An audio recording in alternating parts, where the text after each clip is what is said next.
You serious? Hello, there's many ways to kill some time out there. Right now you're killing some time with I'm Marcus Bronzy. And me, I'm Funk Butcher. What's going on, Funk?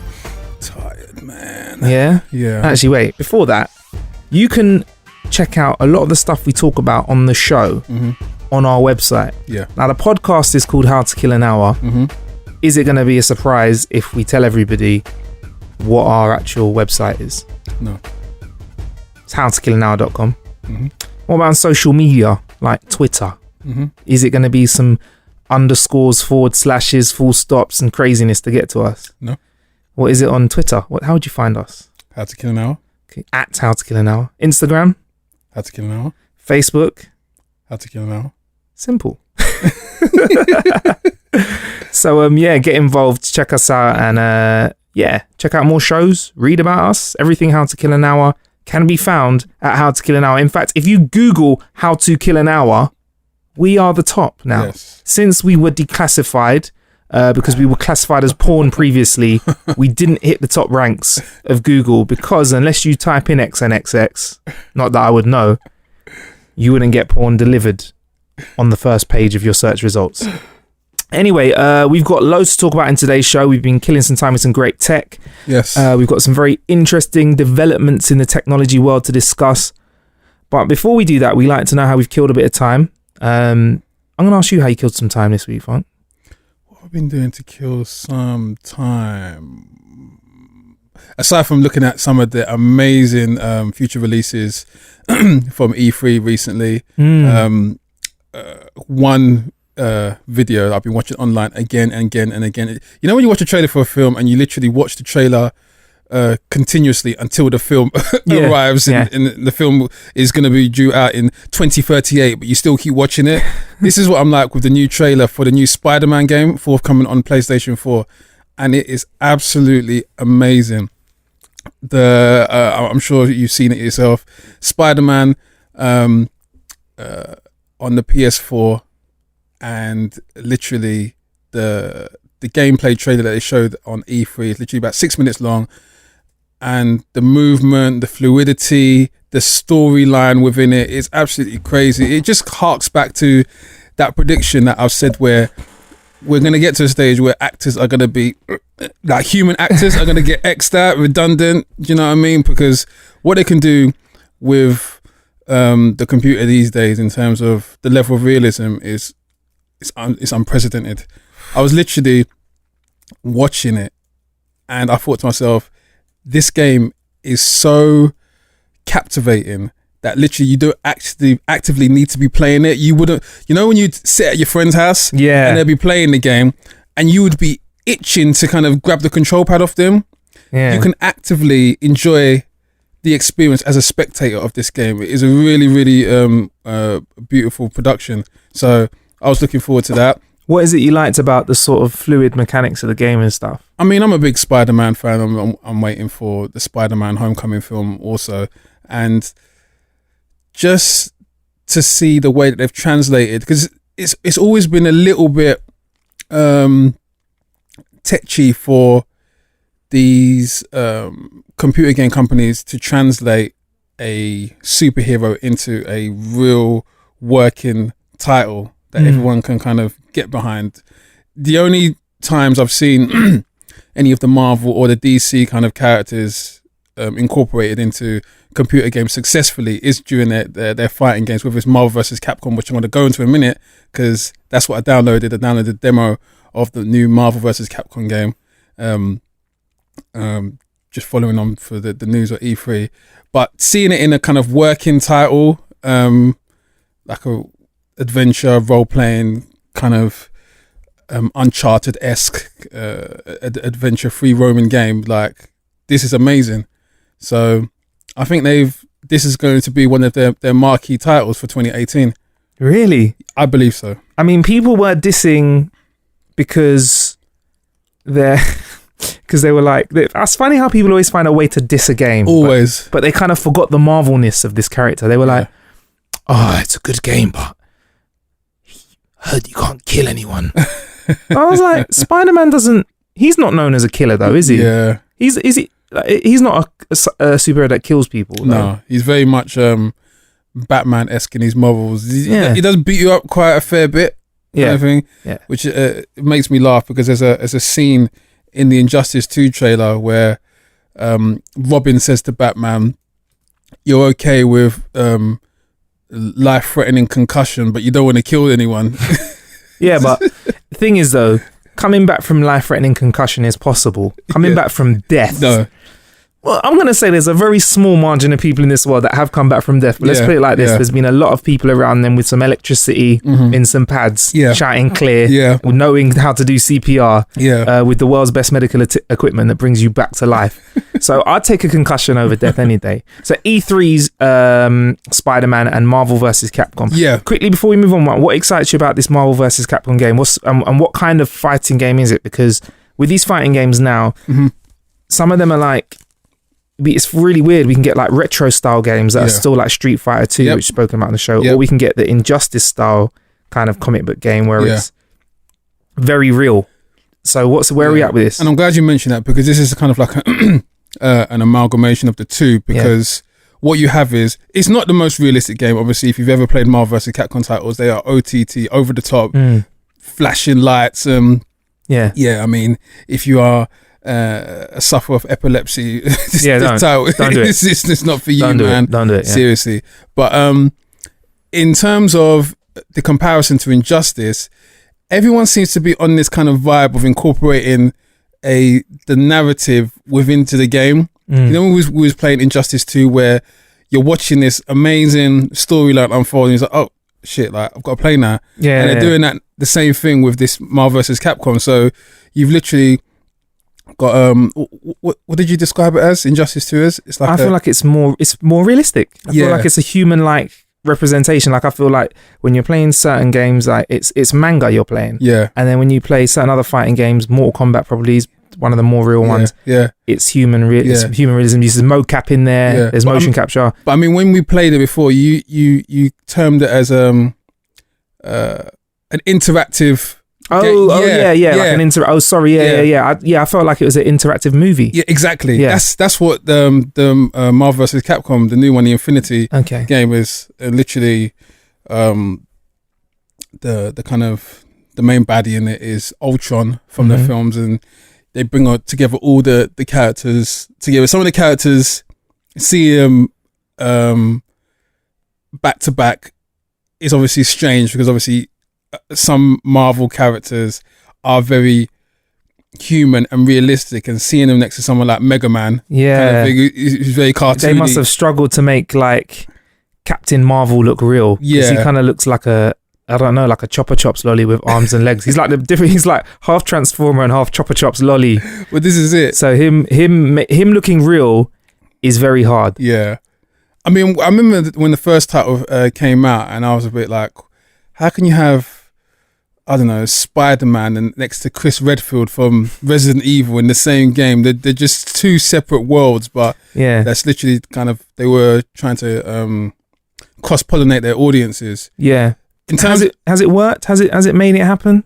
I mean, if you can kind of look past that and try not to be like, this is going to piss off a lot of the comic book purists, because again, seeing their world messed up like that, and they're very kind of OCD about the way their characters, their favorite icons are represented. This won't be pleasing to them, but in terms of the special moves and the way it looks, it's very, very simplistic. A lot of the combos are done with just multiple one button taps, because they really trying to emphasize the kind of the over the top, the grandiose combo, like 50,000 hit combos, and the screen goes white and everything like that. And the tag team transitions as well, like you can call in your partner with the shoulder buttons, and your partner kind of helps you with one of the tag team combos. But literally, it is kind of emphasizing the whole larger than life, Hadoukens, but take up half of the screen kind of thing. So a normal fireball would kind of slowly kind of travel across the screen, but the Ryu's fireball is just like this beam, this ray that covers half the screen. So it kind of harks back to the the nostalgia people felt when they first played Marvel vs. Capcom. Like, this is just like superly over the top because it was just a direct reboot of what you would experience in the arcade. Yeah. Shouts to the people that used to go to Trocadero Arcade in the West End back in the day. There was just like this arcade facility there, where you'd have games like Time Crisis and House of the Dead. House of the Dead. Wow. Yeah. What a classic. I mean, just times have changed, man. Yeah. We got better. We've got more powerful consoles at home, so why go to the arcade? Exactly. And pay a quid a game. Yeah. Yeah. Fuck off. Yeah. I'll pay 60 quid and I'll play as many times as I want from home. Exactly. All But right, yeah, wicked. this is directly kind of a representation of that Okay. over the top gaming. Quick question, right? Yeah. I'm not going to ask you for a score out of 5. I'm going to say, which Hadouken is better? The Hadoukens in this or the Hadoukens in Street Fighter that's just come out on the Nintendo Switch that you also rated highly? The Hadoukens in this. Really? Yeah. They're just, why? Because they're just, Ridiculous. yeah. Okay. They're a little bit like, because it's a demo, I can't, I'm not sure if Cyclops is in it, but Cyclops' laser beam used to be, it was just irrational. It would literally take up half the screen. Yeah. Okay. Because the reason I asked you about the Hadouken and the reason you, the listener, might be wondering that is because it's like if you go to McDonald's or Five Guys or Burger King, you judge it on the burger. Yeah. Really, innit? Yeah. Fries can be a bit whack. Yeah. But you judge it on the burger. Yeah. But with Street Fighter games, Yeah. my go-to character, you're going to play as Ryu for me. Yeah. The way I judge it is from the Hadouken. Yeah. So from you saying the Hadouken is great, I'm going to say that that's a better game. Yeah. I don't know why. Even though I like the look of the Street Fighter on the Nintendo Switch better. Yeah. And you're our resident Hadouken specialist. Yeah. Okay, fine. Cool. Fair enough. That's it. Marvel vs. Capcom. And like everything we talk about in the show, there's a link in the show description you can click on that will take you to howtokillanhour.com where you can see more about it, including all the Hadoukenness And just to add, craziness. that download is free on the PlayStation Store, so you can go check that out. And The whole game or just demo at the that moment? demo for the game, yeah. All right, awesome. And we'll put a link to that in the show description too. So fun. I've been killing time in a totally opposite way. I've actually been killing time on this for over a week now, haven't I? I've mentioned it to you a couple of times. Yeah, I've seen the videos. There's a couple of videos flying around because I wanted to give it a real good go to kind of, because it's the sort of thing that I feel like if I was to just hop on and hop off it, I wouldn't be able to talk about it properly. Do you know what I mean? It's like when people go to iPhone iPhone launch and then pick up a phone for 10 seconds and go, oh yeah, everything. And I'm like, nah, man, let's get into our reviews a little bit. So You have to experience it. yes, indeed. So we got sent over a boosted board, and a boosted board is an electric skateboard that has been, it's an electric longboard. If you ever see anyone going down the street on a skateboard that looks a little bit longer and they're going really, really fast, that's what a longboard is. So there's actually a breakdown between skateboards. So there's a yeah. longboard, there's a shortboard, and Oh man, I don't know what the regular skate. I just call it a regular skateboard. the only different one I've actually noticed is the one that looked like it had two pads, and you kind of had to wiggle your feet. Oh, the snake board. That's the So one. there's different times. There's shortboards. That's where you're right, actually. Yeah. Cruisers, old school. What's a cruiser? A cruiser. What's the I one? think I got all the questions about skate. I'm not a skateboard encyclopedia. Nigerian Tony Hawk. Tell us, school us. Google doesn't work on your phone. Okay, cool. So What's the one Tony Hawk uses for the layman out there? Is he just on I think a... he's a shortboard. Okay, cool. I think he's a, So this would be longer than your regular Tony Hawk board. yes. Okay. So longer than your regular Tony Hawk skateboard. Yeah. Is what I'd say. He's at the David Beckham of the skateboarding. Yeah. Yeah, because there's like loads of stuff. There's like rockers and climbers, depending on that's the type of bend that your skateboard mate. There's loads of stuff to go through that. So I won't bore you with that. But it's an electric longboard, and they're I feel like they're kind of on the cusp. They've been around for a little while. I feel like they're on the cusp of becoming the next hot thing. In terms of traveling around, like, you know, there was that small blast of time when we had those things that didn't even hover called hoverboards. Yeah, those can move over. Okay. Yeah, because the boosted board it comes in a couple of options. It comes in the Dual and a Dual Plus. I believe that the Dual's the second iteration of this because they've been around for a while. And The board's pretty cool. I'm not a light guy. Like I am 16 stone. Yeah. At some of my lighter weights, I'm 15 and a half. That's about 220 pounds. And it's made out of bamboo, which is a really good board. It's a loaded board. They've hooked up with some guys called Loaded. So first things first, I was worried about getting on a skateboard was, would it break in half? Seriously. I was like, if I get on it, is it just going to break in half? Yeah. The answer to that is no. You'll get other different kind of skateboards with like an electric breadstick. Right. An electric piece of plywood. Yeah. Snap. And it comes in a couple of options. So there's like the Dual and the Dual Plus. Long story short, the Dual Plus has got more juice. It packs more of a punch. You can go up higher gradients. So like, I think it's like 25 degrees uphill you can go on it. You can go uphill on it? Yeah, it's an electric. That's the thing. Right. So the spec, I'll quickly go through the specs. So like the Dual Plus. Gears? Yes. Wow. I'll explain. So like, ask me about gears in about 10 seconds. So there's like 2,000 watts of power in it, 22 miles an hour top speed. Really? Yes, 22 miles an hour. Yeah. On a board with the breeze in your face is fast. It can climb 25% grade hills. It's got a 7-mile range with a standard battery, a 12-mile range with the extended battery, extra traction grip tape on the top. And it's only 15.5 pounds depending on the battery type that you got in it. So the little brother to it, the Dual's just got a little less spec, a little slower, like little less juice in it, little less crane in it. But yeah, the way it works, it's got this little belt that pulls around the wheels, and the motor and the battery sit under the board. Okay, yeah. So they're not in the way. It looks like a normal board from the top. Yeah. But when you're riding it, it's like woo, like people can hear it kind of whiz it wearing around. And it comes with this little joypad, is what I'm going to call it. It's like a one-handed joypad, which has a trigger, like a safety trigger, which you have to hold down, otherwise it doesn't go. Yeah. And like a ball, like a wheel that you push forward and roll for, and it as you push it forward, it rolls forward. Now there's 3 settings on this. Okay. Slow, which is where I started. Yeah. A bit faster than a walk, if I'm honest. Yeah. You're still gonna, if someone's walking down the street, you're still gonna roll past them kind of fast. That video that you've put on social media, what setting is that? Slow. Oh, that was on slow. And it took a little ride for me to work up to medium, because I found that the way it works is it brakes by kind of going in reverse. So you know, like when you're playing Super Mario Kart, when you press brake and you hold it down, if you come to a stop, you start reversing. Yeah. It's like that. Okay. Or like in GTA, stuff like that. It's kind of like that.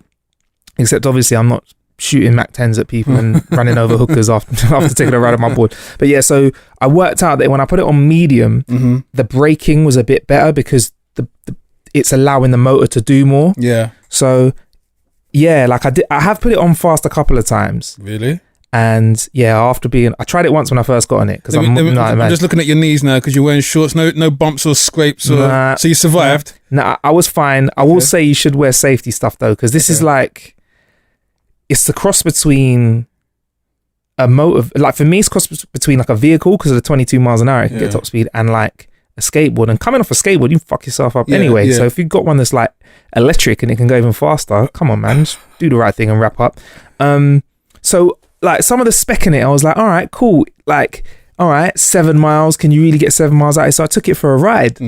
And yeah, granted, it's 7 miles on different type of terrain. I took it through London and I managed to get 6.2 miles out of it or something. So before you had to kind of recharge it? Yeah, before the battery just died. I literally did 6.2 miles and the battery was flashing. Yeah. And I literally got to my destination, which was like 6 point. When the battery dies, you kind of just use it like a regular skateboard. Yeah, I mean, if you wheel it down the street like a regular skateboard, you get a little bit more resistance because the motor's still attached to it. But you could just wheel it downhill and roll with it.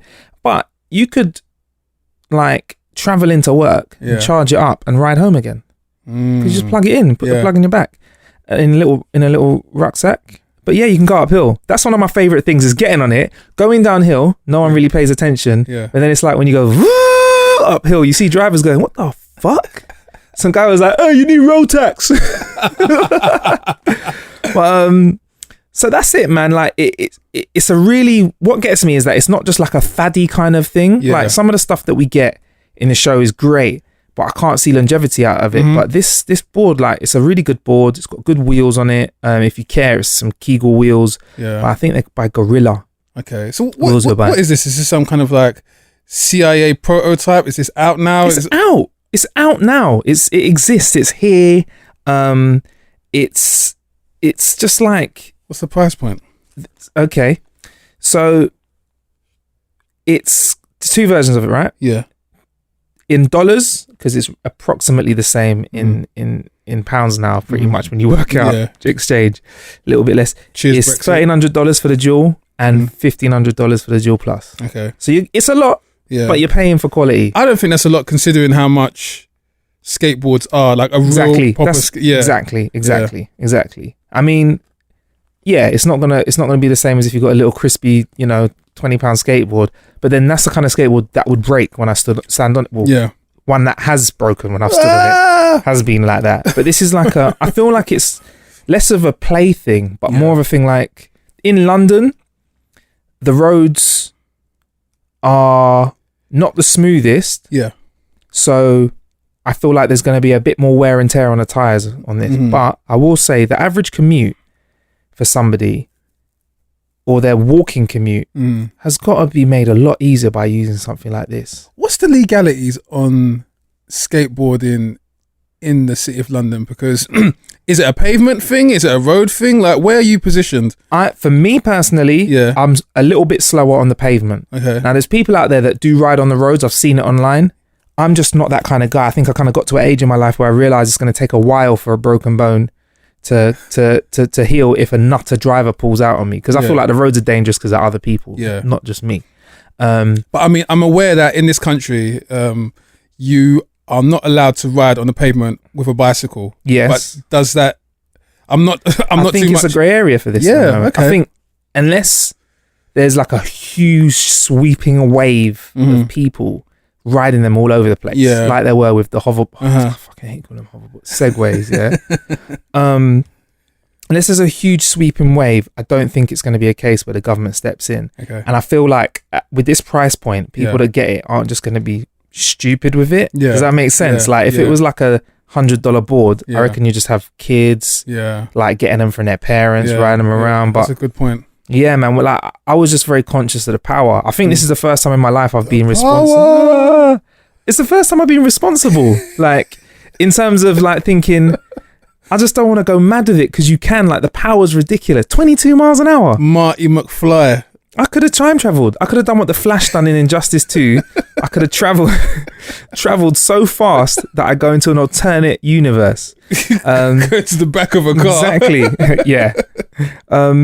So yeah, I liked it, man. I've used it a few times to whiz around, like, so it's cool. I mean, it's to the point now where we've actually doing a video which is going to come out at the same time as this podcast. Okay. Which we'll put on howtokillanow.com, which just kind of gives you a rundown of the board. You can see me having a go on it. Brilliant. Kind of slow. I can go faster than that now. I was looking at the video edit and I'm like, yo, Paul, who's editing the video? I'm like, yo, can you make us go a little bit faster? Can you just speed it up a little? But yeah, no, it's a good board, man, and I see it as something I could use as a little commuting device, like a mini commuting device. Brilliant. It's a boosted board. Right, into the interesting world of tech and gadget. Oh, thank you, by the way, Boosted Boards, for sending them over to us, man. Cheers, Boosted Boards. Solid. So, Funk, this is something that is so you. Yeah. This is all you, because this is your world.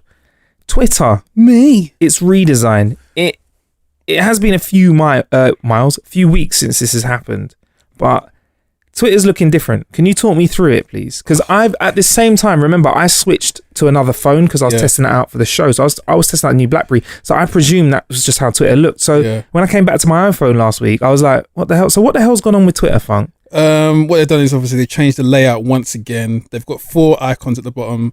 They've got a home button, the search, the notification buttons, and your DMs are now on the bottom right. Okay. So the button which they used to have to kind of access your multiple Twitter accounts, if you had more than one, that's been moved up to the top left of the screen now. That's how you access that, and that's how you access your home feed as well. Yeah.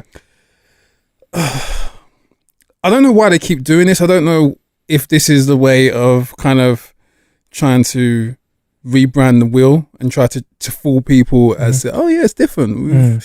We just put more spokes on it. It's different. It's Twitter. It's not Twitter. It's Twitter Plus. Exactly. Yeah. Twitter S. Twitter Lite. Twitter S.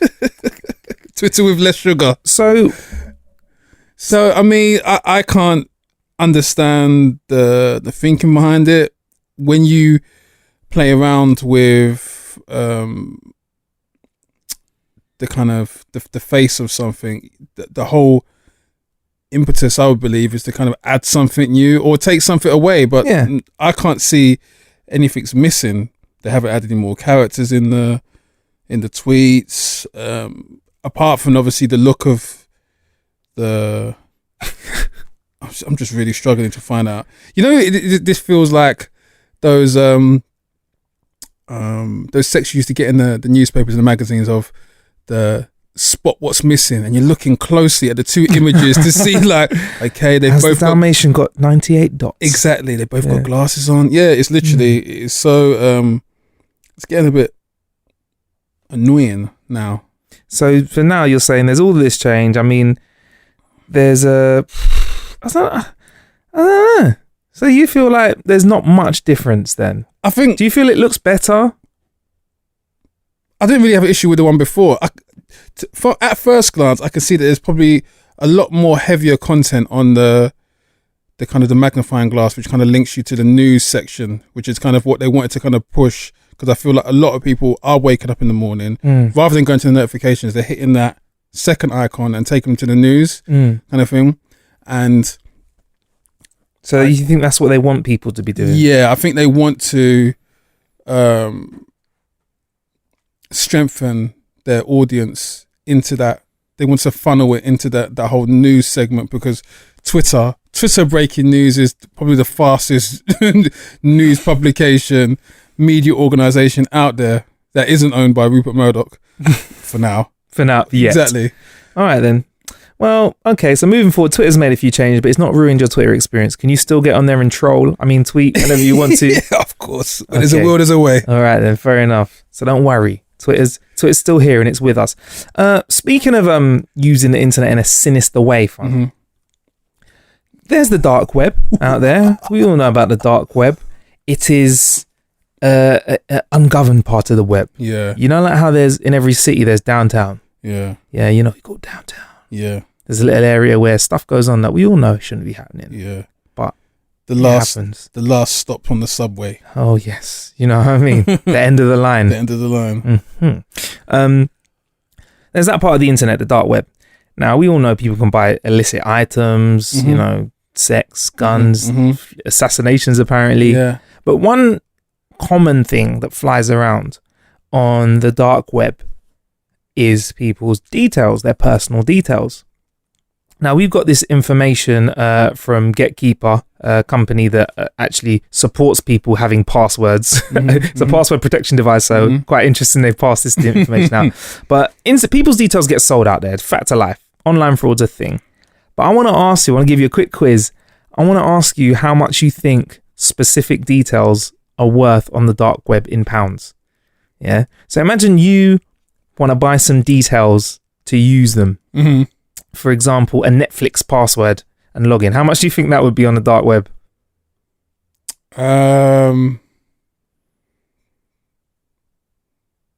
It's a tricky one, because Actually, no. I'm guessing, how would they value it? Do they value it on how long? Bitcoin? No, sorry. Did they value it on how long you can use it for, or Well, okay, so put it like this. If I gave you details, I suppose once you got rumbled, yeah? it'd stop working. Okay, All right. Go on. Let's go like this, actually. yeah. What do you think is one of the more expensive things? Like what sort of personal details do you think would be the most expensive? Probably personal details for a passport.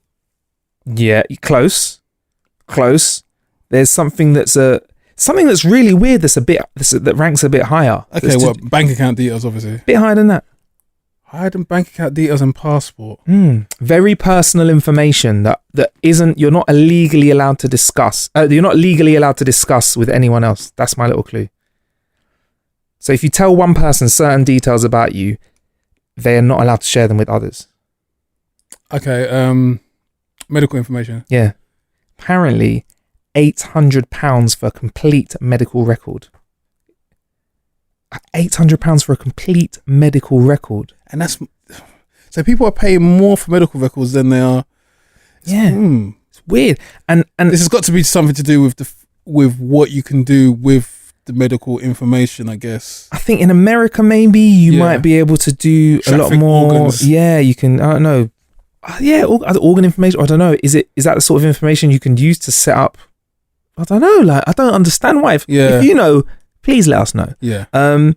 After that, it gets a lot lower. So there's like medical records from a large scale attack, which I think is a bit sick. That's like a couple of quid to £8. How much do you think an email address? If I've brought it down now, so it's like £1.20 to £8 for a medical record. How much do you think an email address and password is? Little Gmail, Hotmail. In dollars? What's it in dollars? Let's do it in quids. We're in the UK right now. Don't know, 50p. Yeah, that's 60p to £2. Okay. What do you think? One of the well, actually, we already spoke about it. What do you think is one of the cheapest things then to nick? One of the most common things. Something that most of us kind of nick off a mate anyway. Ooh. I don't know. Help me out. Netflix.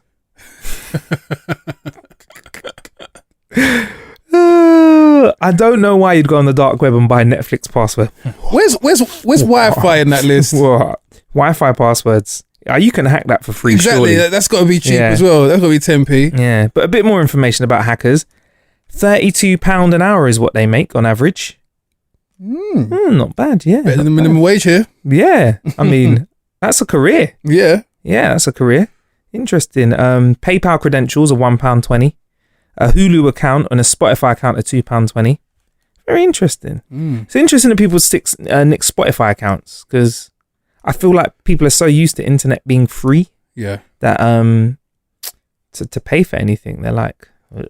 Anyway, let's move on. Another app that's you're in this world as well. Happy. I know you don't use it as much as Twitter, but Snapchat. There's been a lot of hype as well over the last 7 days as well about this added feature. It. Yeah.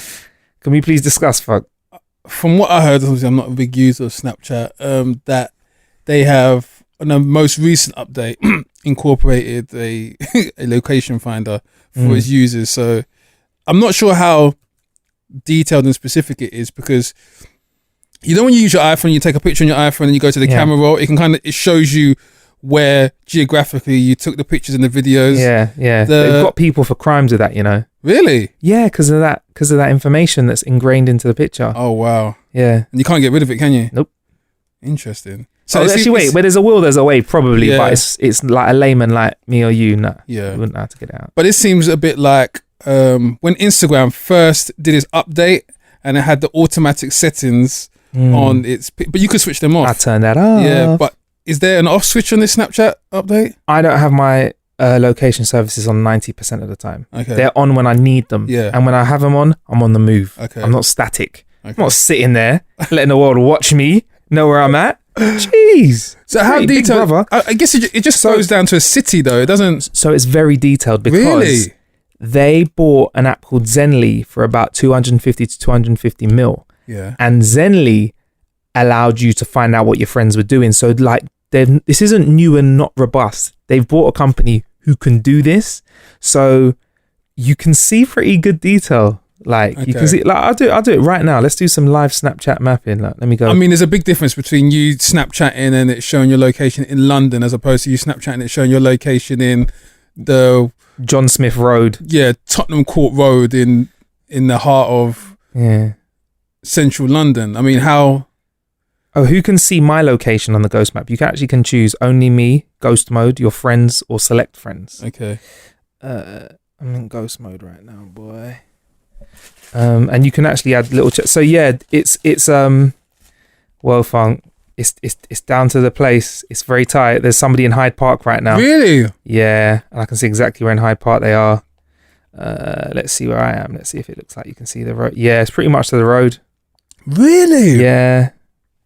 You kind of get this faux Google map. You kind of look where they kind of cartoonize. That's a stalker's stuff. delight. Yeah, you can see restaurants and stuff as well. So you can see if I was in a restaurant or a food point. And you can create stories that only certain people can see. And there's like hot spots on the map as well. So you know, like heat spots when you look at hot areas. The red spots are where there's a lot of snaptivity. Hey? Paranormal snaptivity. Yeah, and then the cooler spots are where there's less snaptivity. So obviously the hot spots in the UK right now are London, it's bunning up here, Birmingham and Manchester. Oh shit, I can see where a couple of my mates are. Wow, I can see one's at home, and one's... So let me get this straight, yeah? Oh, and one's... Let me get this straight. And one's at the calf. I can see... Shout out to Nick Carter. I can see he's at his house, a DJ mate of mine. I can see that Ryan, his mate, is at the calf.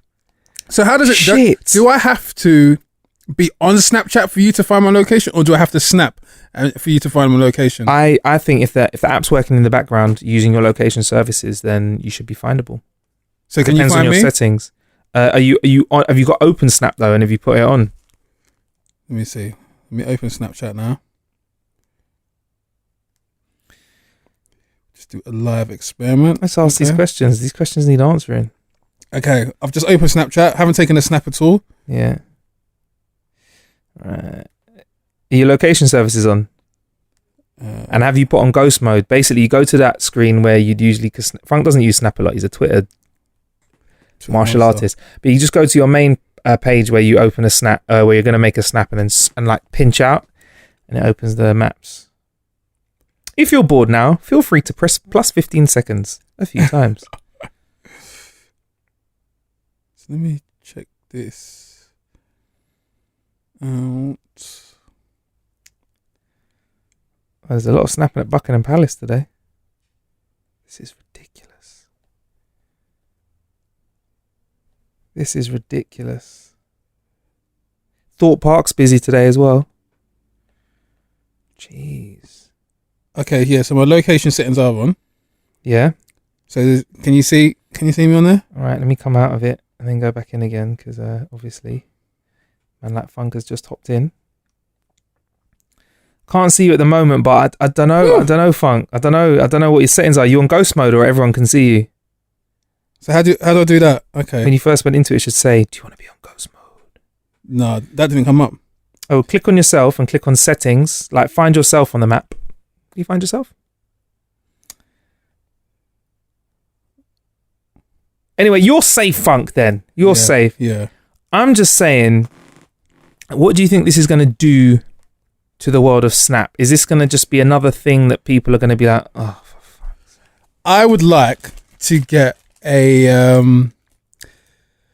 collection of data in regards to how many divorces occur or have occurred after this update has been, because they're going to go through the roof. I mean, I can even see now that DJ Policy's in Ibiza. Our mate of ours. Really? Yeah, he's in Ibiza, next to Burger King. Well, not too far from it. Really? Yeah. So it actually tells you what part of Ibiza he's in? He's in Santorini right now. It's like looking at Google Maps. Santorini, and to the left of him is Burger King. Oh my goodness. It's crazy. It's crazy. But yeah, so the amount of divorces. So we need an economist on the show, don't we? And find out how this affects the economy and relationships.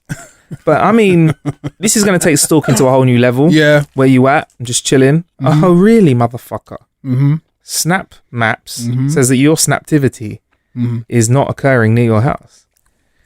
Are we getting too used to sharing information? Because before, remember, it was weird to even think about getting an Uber from somebody who's an unlicensed cab driver with an app, and they're going to take your money and they're not going to rip you off. Well, this is the thing that confuses me, because there's this generation of internet users which are very, very paranoid. Yeah. About being followed, about being watched. But they're the very same internet users that actually have apps like this. So yeah. I don't know whether or not, when push comes to shove and their favorite app does kind of incorporate something like this, they kind of succumb to the fact that this is their favorite app and that's it. They're hooked anyway. So they're not gonna, because so if Twitter did Twitter Maps, you'd just be like, all right, yeah, roll with it. What can I do? Fair enough. The force is too strong. I mean, Snapchat's user base is absolutely insane. I'm probably like the 0.001% who don't use it. So I can't see folk having a problem with it. The same thing happened with WhatsApp. There was a point in time, probably around last year, around this time, where everyone was like losing their marbles because apparently there was some encrypted code in WhatsApp which allowed your certain images to kind of be used by third parties and whatnot. And everyone went off about it for literally 24 hours, and then they carried on using WhatsApp again. So it just shows you the strength of the brand in these situations. These brands are very strong, and they actually know it now that news circulates and gets turned over. The turnover news is so quickly that the next day Theresa May will steal the headlines anyway, so we don't have to worry about what's the issue. Exactly. Well, it's not designed for sinister use anyway, so it's kind of, you can see who's in the city. Yeah. Obviously, I'm just like, it's a bit weird for everyone to know where you're at all the time. Like, I don't know, like a bit of privacy, but you can like see where your friends are at. So I suppose there's a few of your mates at the park. You can message them saying, "Hey, what's the park like? Or, let's meet up and go to the pub." Or like, if I was going to Ibiza, I suppose it would be nice to know where your DJ friends are. Go check them. But we'll see how that pans out. But for me, it feels a little bit weird. You know, I mean, like there's better ways to use tech sometimes. Like, but I understand that Snapchat has struggled from being ripped off consistently. Yeah, because they've always managed to stay ahead of the curve. They had stories first. They were on the filters vibe really early as well. So they have got to do stuff to stay ahead. So I get it. Do you know what? To keep people coming back to them and using them. You know what troubles me though? There was an app on the iPhone when you first got it, and the app was called Find My Friends. Yeah, is it? Yeah, Find My Friends. Exactly. And that actively had some sort of what's the word? There was certain checks and balances in terms of who you allowed to view your location. This is a little bit more open, and I felt like when I read the news about this, that they could have made the locations a bit more localized, not as specific as it was. Like, at least reduce it to the borough, but not the street. And do you know what I mean? People could be outside your house, literally, and you aren't given. Even when you kind of have off switches, what you've actively done is that it's like basically going, here's Marcus's postcode. Okay, he's taking it down now, but you've already seen it, so you actually know where this location or the roundabout of where this person lives. So it is a bit dangerous the way they've kind of put everything out there and then said, "Oh yeah, well you can take it down if you want." It's just like saying, "Oh yeah, everything in your DMs and everything is out there now for people to see. You can turn it off if you want to, but they can't unsee what they've seen." So okay, yeah. Interesting. Just the way that we share data is so interesting. I mean, we've had so many cases before in the past of social media crimes and whatnot, and like things like this. And that was before they had this kind of technology about where they could actually find a location. Now it's going to be like even more problematic. Yeah. I mean, there's that wicked advert on TV at the moment, actually, where you see some girl who's like, "Hey, just chilling at mum's, outside mum's." And you see a guy like zoom in on her house number, copy it. Then you see her like, it's like, "Happy birthday." Like, she does birthday snaps. So the person gets her birthday details. It's like 25 today. Really? So, yeah. And you see, it's like an advert on TV. A guy copies those details. Then there's a picture where a card's in the background. Guy copies those details. And then you see him applying for a new credit card. Wow. It's feasible, bruv. It's feasible. And people are like, "Oh, I don't know. I got fraud." Like, I'm like, chill, man. Yeah. Be easy. And people, can I mention, talking of fraud, and this is a very funny situation. One of our DJ colleagues in the UK, probably well known also in the US, a hip hop DJ by the name of Tim Westwood. Yeah. He got caught slipping in the worst way you can via social media. Oh, yeah? Shouts to Tim. Yeah. Always good for the banter and the jokes. Basically, Tim's game in terms of courting ladies is a little bit different. Not different per se. It is something which is frequented by many men who operate in that tax bracket. But Tim's style is to kind of show the ladies his financial prowess. So what Tim Westwood did, and it was all over social media, I was crying. He basically sent a Snapchat picture of his bank card to a young prospective female who he wanted to kind of slide under the sheets with possibly. But this Snapchat was of his bank card. Not any bank card. It was a HSBC black card. And Oh my the gosh. caption was that it was supposed to be a private Snapchat to this one female, but he put it on his main story kind of thing, so it was seen by everyone. So obviously he had to kind of cancel the card afterwards. And he jokingly put on Instagram that he was in holiday in the Caribbean and whatnot, and he had to cancel his card. Now he's got no credit cards and whatnot, so he has to wait for a new one to get sent out to him. But it just shows the dangers of hitting that wrong button. That is just like Christmas Day for the fraudulent gang out It there. is right here. Look, Yep. here's the snap. Hey baby, looking forward to taking you to dinner on Thursday. I appreciate you want to get your nails, hair, and a wax. Even some new shoes or a clutch bag. Use my card. It's black with private banking, so there's no limit. But don't be buying a new car. Shit. I like the way that you said don't be going to buy a new car. Which boosted board though. Which she could do, because that black card has no limit, like Masterpiece record label. Wow, so that's like a whole different. So people that were questioning Tim's money can relax now, because it's very apparent. Yeah. And then you know what he did come clean on Snap. He goes, so I fucked up. I accidentally Snapchat my credit card details. Had 186 screen grabs. Now I'm in Bermuda with no credit cards. I guess I got a lot of 419 boys on my Snap. Scammers. I'm sneaking out of the hotel on Monday. Fucking hell. Shout out to Tim Westwood. Oh, man. Yeah, baby. Oh, my gosh. Oh, man. That is hilarious. Well. Do you know what? That's lucky that you... I like that he saw the funny side of things. Yeah. And you know what? He treats the ladies right. Mm-hmm. Get yourself that nails, hair, and a wax. Wait, I appreciate you may want to get nails, hair, and a wax. So she ain't got nails.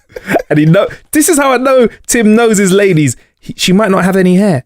So he's going to buy that hair. She might want to buy some nails and buy some hair. Or she might have hair, because obviously Yeah, but you want to weave that in. She suggested that she needs a wax. So Yeah, she has she needs- hair, but just in the wrong places. So he wants her to have more hair Yeah. on her, because he's not going to ask her to get hair weaved into her pum-pum and then waxed. No, he's going to get more weave in the hair and a wax downstairs. Yeah. That's So what it is. So she's bald up top, but bushy down below. Yeah. And I hope you learn your lesson from this, listener, because if Tim can get it, so can you. So Yeah. don't be Snapchatting your details. Fucking hell. And that's What the a big nutter. dog. The big dog. Wow. It wasn't an accident though, Tim, was it? I don't accidentally do that. Come on, Tim. Yeah. Tell the truth, man. Wow. So, a quick switch up. Mm-hmm. Wobot is something that came out. It's a robot that's AI. Mm-hmm. And it's a therapeutic chatbot designed and created by a team of Stanford psychologists and AI experts. Mm-hmm. It doesn't show any personal information publicly via your newsfeed, by the way, if you use this, because it works through Facebook. Nothing put into this that's will a be relief, public. yeah. All right. Yeah.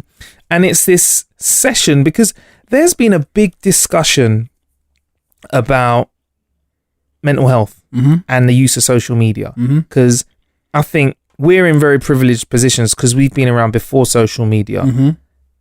came to its epic state in the way. Like it's like I feel like social media is like an element now. You got like fire, water,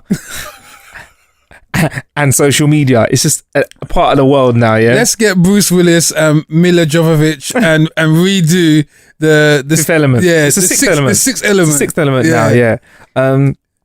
So She has to save the world from Snapchat. yeah. So long story short, all social media is depressing a lot of young people who can't seem to handle what it does. Really, is like Yeah. it's a rewarding system which rewards you for likes and shares and and some people can't handle the way that social media can really Distort? distort reality, so you feel like your life maybe isn't as exciting as others, and also make you feel neglected because other people are getting so much attention and like. Now I know there's loads of different ways that this can happen, and there's loads of other reasons that social media may or may not be good, but this is what we've discussed a lot on the show, right? Yeah. Funk? You know what social media is like? What's that Bruce Lee film when the final fight is in the Hall of Mirrors and and he's fighting the man with the metal hand? What is that? The original Vega. Yeah, the original Vega. Oh, what is that? It's not Enter the Dragon, is it? I think it's not in the Dragon. It's not Game of Death, is it? Is it? Is it? Sure, it's not. Is it Enter the Dragon? It might be Enter the Dragon.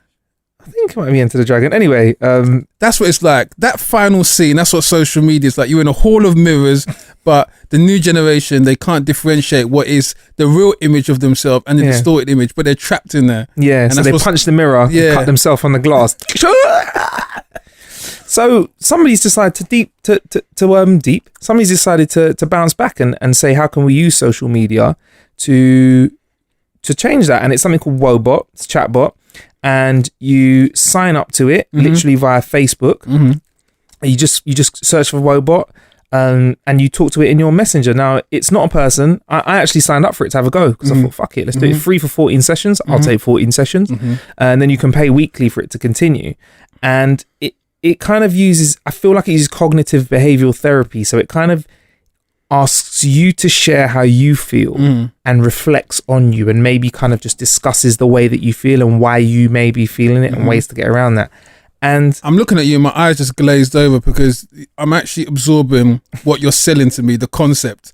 It is literally like going to a counseling session as an alcoholic situated in a pub.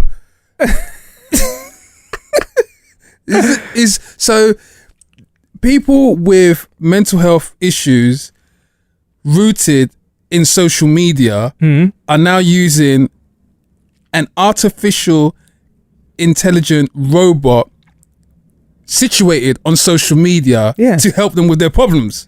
Yeah, but Jesus, like take the wheel. But the thing is though, it is like a therapist going into a bar and maybe just putting up a sign saying, hey, if you think you drink a bit too much and you want to manage it, take my number, text me, and we'll meet up somewhere outside of here on the sly.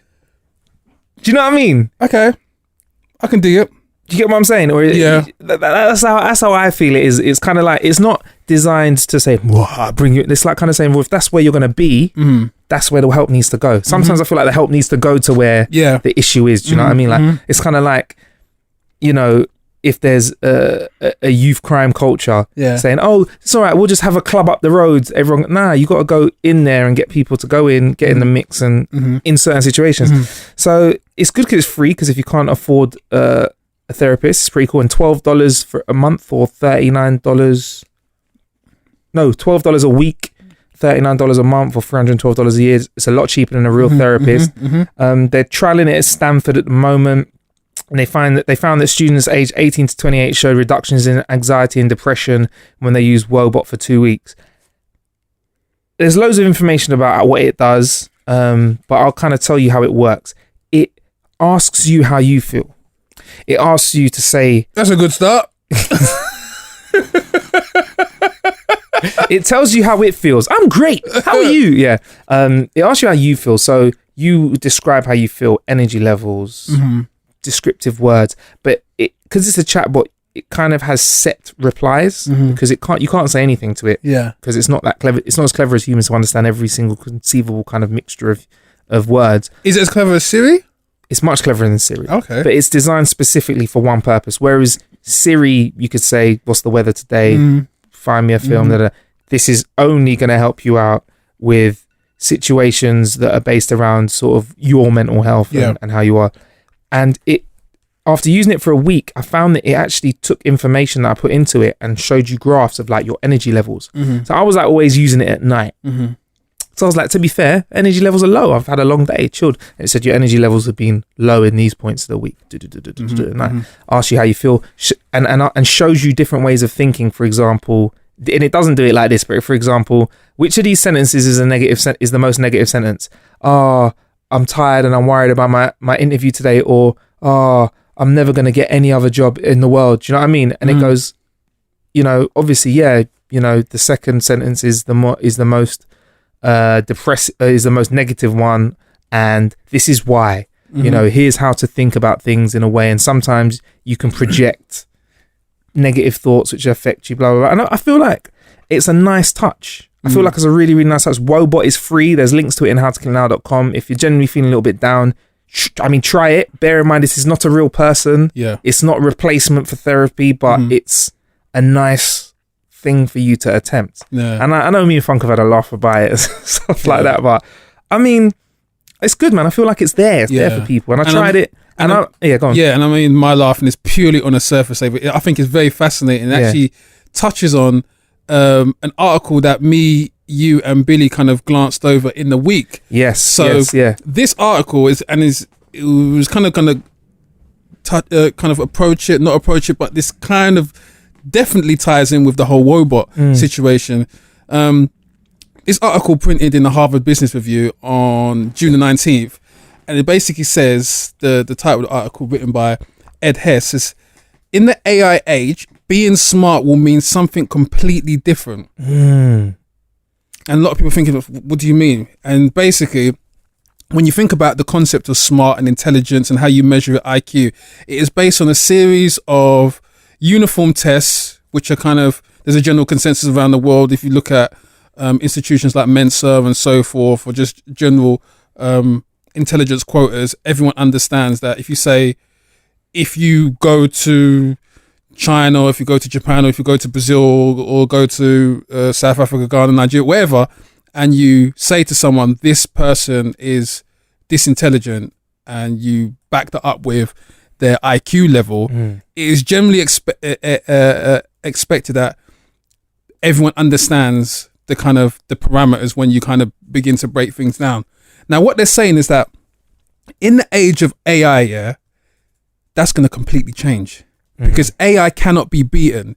You are not going to beat a computer in terms of facts and intelligence, because a computer can recall information at lightning speed. Perfectly as well. Perfectly. But what it means is that it's exploring a new sense of how we measure intelligence and how we kind of redefine intelligence. And that is through our ability to, how can I put it? To decipher emotion, which is something which I've said before on previous episodes, AI is going to struggle with. So the creative fields, fields which need some sort of emotional sensibilities, i.e., let's say if you're breaking down sensitive news, someone's just died, a AI based system will find it very difficult to engage emotionally with the bearer and disseminate that news in a sensitive manner. That level of intelligence, as it were, hasn't been deemed as intelligence before in the past, because that's something which maybe people would class as, I don't know, common sense or I don't know, just a general awareness to how to approach different aspects of people in life. This is going to be now thrust into the realm of intelligence, because what intelligence now is going to be, what's going to happen is going to be completely, the playing field is going to be completely leveled, because you're going to have computers which will be able to do what we do and better. So the benchmark for how we define ourselves, not only as humans, but also as intelligent, is going to have to be moved into this now emotional sphere. So it's very interesting to see how, I mean, it's going to happen obviously, but right now, how AI, robots in general, deal with the emotional capacity, because that is a different level of intelligence, like I said, that can't be programmed or typed into. Exactly. If someone responds and they feel sad, there's all multiple ways you can approach that. And I guess the closest thing I could relate that to is management styles. If you had a AI that was a manager, and obviously there's different types of management styles, you could have a a manager that was like a dictator. You can have a manager that's very kind of caring and like showing love through leadership through love, but knowing as and when to kind of use those management and leadership styles requires a deeper level of an emotional intelligence. So I thought it was an amazing article which kind of like touches on the kind of battleground that is going to be fought in terms of how we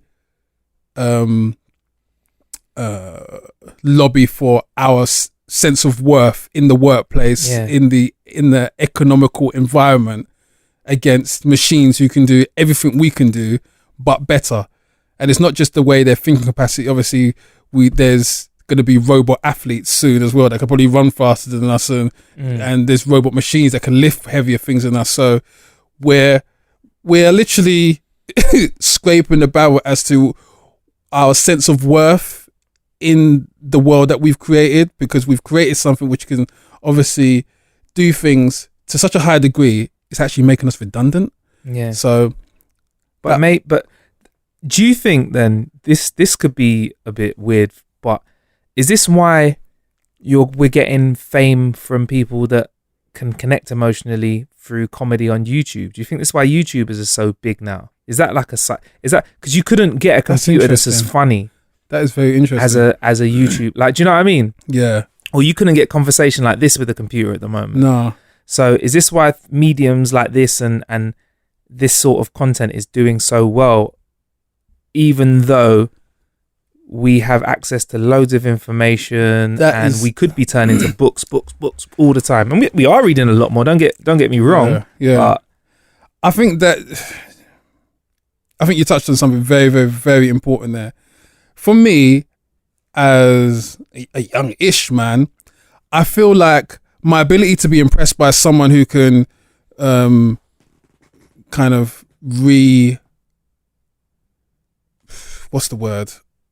recall pi to the 7,000th decimal place isn't as it's not there anymore. I'm not as impressed by that skill set as much, because again, sorry Rain Man. Rain Man. It's because I guess that can be done. Yeah. All right, fair enough. But again, when you look at the ability to kind of connect emotionally and show humor or show some sort of emotional vulnerability through whatever medium, again, that's probably why the new age of celebrity kind of veers in that way, as opposed to the more academic and old school sensibilities to intelligence. Yeah. Another thing we just have to keep our eye on.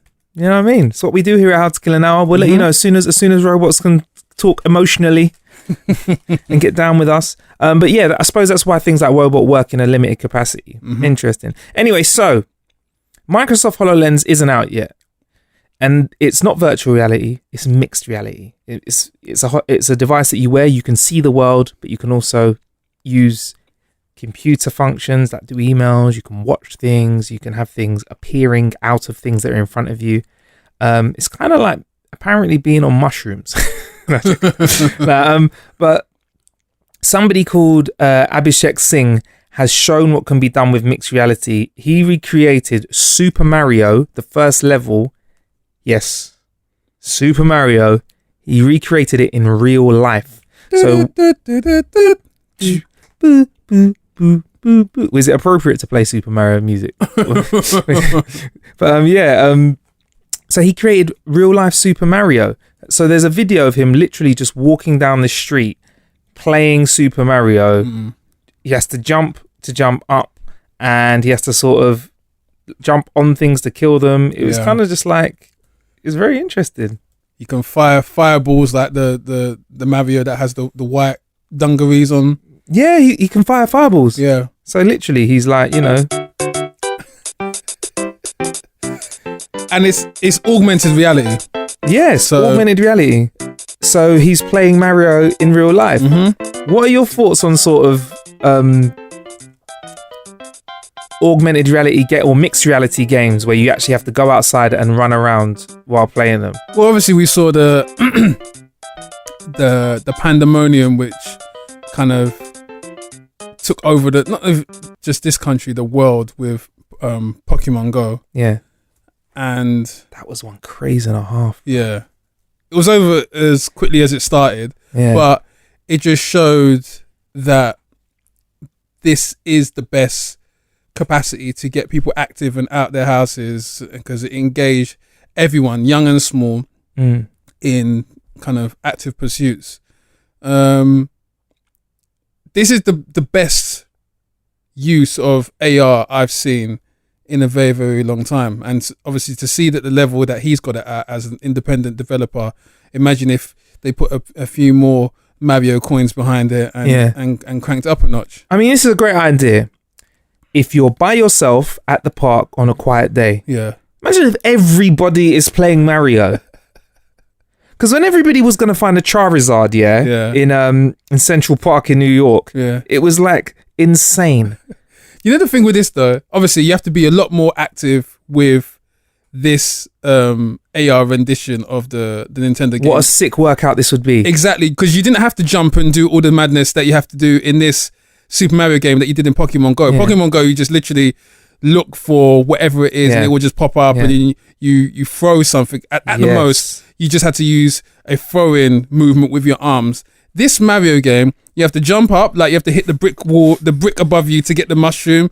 You have to jump to avoid the enemy mushrooms avoiding you. There's a lot of cardio involved in this game, so you will see some pounds dropping off you if you play this game. I think I like it. It's fun, but then like a multiplayer game like COD or something, I wouldn't mind playing a AR version of that.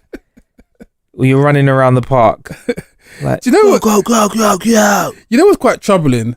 What's quite troubling is the fact that the world we live in today is not swayed by someone running and jumping randomly in the park. Because when you watch the video, no one cares. No one. The video How to Kill an Owl that comments up there. Yeah. When you watch a video of this guy playing it in the park, all the passers-by were just walking past him, just like, oh, look, another crazy person. It's okay. To be fair, you're in New York. A guy dressed as Super Mario jumping around the park could just be like, oh, yeah, cool.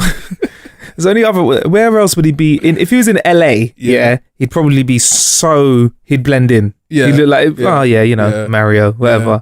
But yeah, so very interesting. I mean, it could show the powers of augmented reality, but in terms of feasibility, nah. Like on a mass scale, nah. Like but it ain't fun. Yeah. If I'm in the park, everyone's around me. I mean, I don't know if I could get a field and do it in, but not everyone has access to a field. Don't tell them exercise isn't fun. Exercise is great. No, the results of exercise and healthy eating are great. How you get there isn't fun. Yeah, that's long. Listen, you riddle me this, Funk. Yeah. Football, I see all the emotions. I see sadness, happiness, injuries, injuring, all sorts. When have you ever seen a runner? And I want you to do this as a listener. When you're walking down the street, you see a runner, if you're running, and you see another runner, you tell me if you ever see one smiling with joy, Or think about yourself when you're going for a run. You might be running, listening to this right now. Yeah. When you run, have you ever been smiling, going, oh, this is amazing? Nah. Never. No one that's running looks like they're having fun at all. So, and as somebody who used to run, just a little 5K every day, I can tell you there was no point where I was like, I love that run. Yeah. I like the effects. Yeah.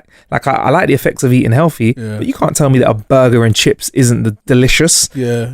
Smothered in mayonnaise and ketchup. Now you mentioned the only person I've seen smiling once they're running is Usain Bolt. Okay, and look at him. He's an X-Men. It's because he knows he's won before it started. He's an X-Men. He eats chicken nuggets before he. How can your meal prep? Really? He ate chicken nuggets before he broke the world record. He probably ate something that was anti-nutritional value, for him. That probably slowed him down. He ate chicken nuggets. No, this is why we can't use him as a comparison, because he ate chicken nuggets and looked at the clock as he beat the world record. Yeah. Ridiculous. Anyway, we'll move on. It'd be nice to wrap it up with this, Funk. There's a man called D Marble, and he flew from North Carolina to Seattle You're good, yeah, you with me? Mhm. He took a device on board called a spirit level, and he asked the pilot if he could dip the nose of the plane to compensate for the curvature, in brackets, of the world. And he recorded a 23 minute and 45 second time lapse, which by those measurements mean that the plane traveled over 203 miles. And according to his spherical trigonometry, given the heliocentric model, a globe model, this should have resulted in the compensation of 5 miles of curvature. But as you'll see, there was no measurable compensation for curvature.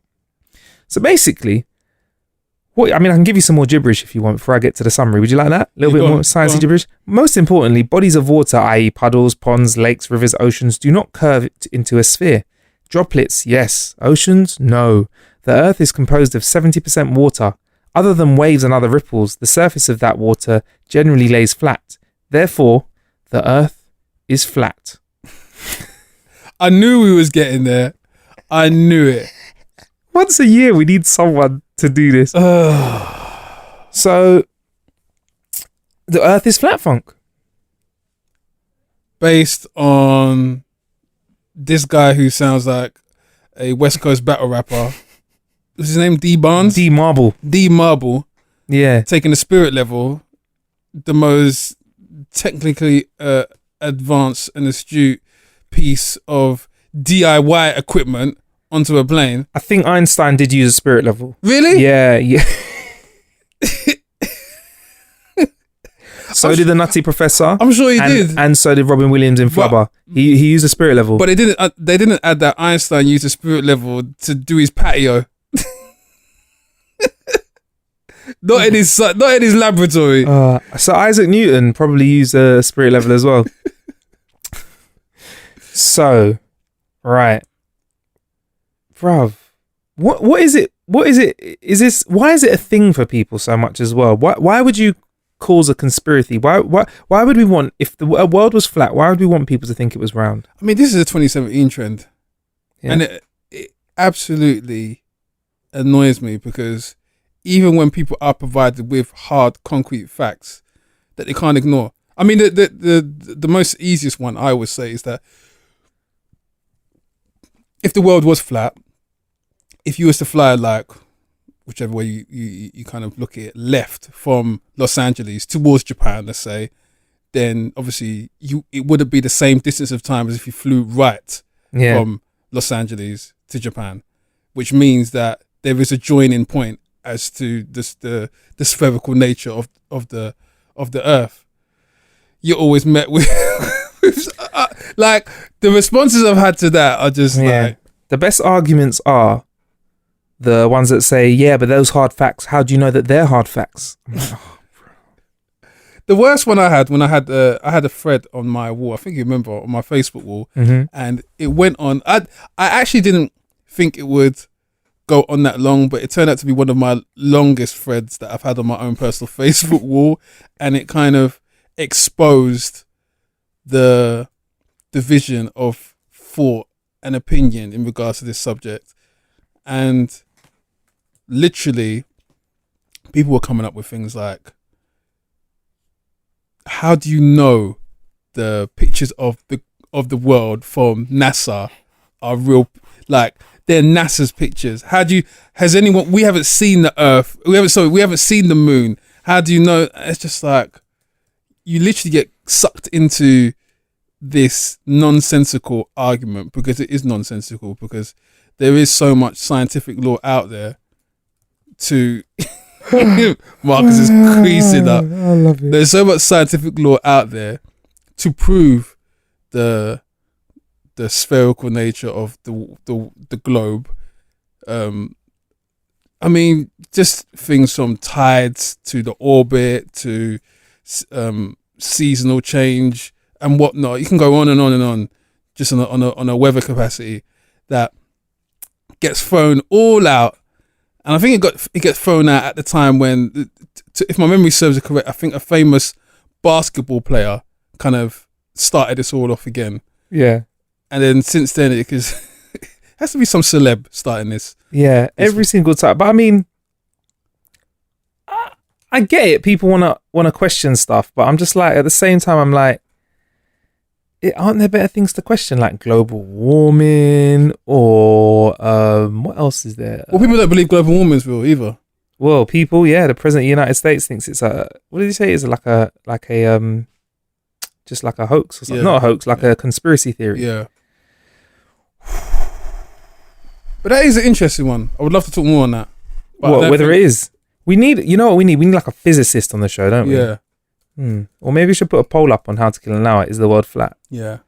But I would like to see if it's possible, a scientist who does believe the world is flat. That would be interesting. Oh, it's actually got a credible scientist? Yeah, someone with a real scientific background who can prove with scientific evidence that the world is flat. That would be very interesting. That might make me kind of sit up and be like, okay. But you're trying to say that a YouTuber hasn't got the scientific prowess that you require. Oh, sorry, was I supposed to answer that? On that note, there's been plenty of ways to kill some time out there. I've been Marcus Bronzy. I've been Funk Butcher. Before we let you go, though, we will let you know that you can find out everything that we spoke about on today's show at howtokillanhour.com. And we are on all social medias. Just search for How to Kill an Hour or at How to Kill an Hour. Anything, put How to Kill an Hour in Google, and I dare you not to find us. And when you find us, hit follow, hit like, hit subscribe. Exactly. Ciao.